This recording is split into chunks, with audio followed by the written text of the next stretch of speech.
काय आलं झालं बघा कळलं ओके मध्ये कार्यक्रम झाला. अजून तळायला लागले. एवढं खरं बोलायचं असतं का व्हिडिओ मध्ये काय खोटं बोलायचं असतं पण तू अगदी खरं बोलायचं.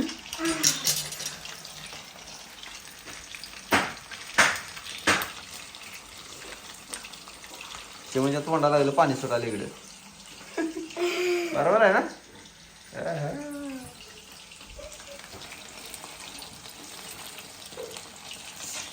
त्याला लागते मोठी कढई. हो फुसुक मोठी कढई लागते का मोठ्या कढईशिवाय शिजत नसते. तळलं पाहिजे असं वर तळलं पाहिजे. वर तळलं पाहिजे पाण्यात तळलं पाहिजे मला ना आपोआप त्यालाच ग पवलं म्हणा की हा पळलं पाहिजे. आता तर पळलं नाही. हा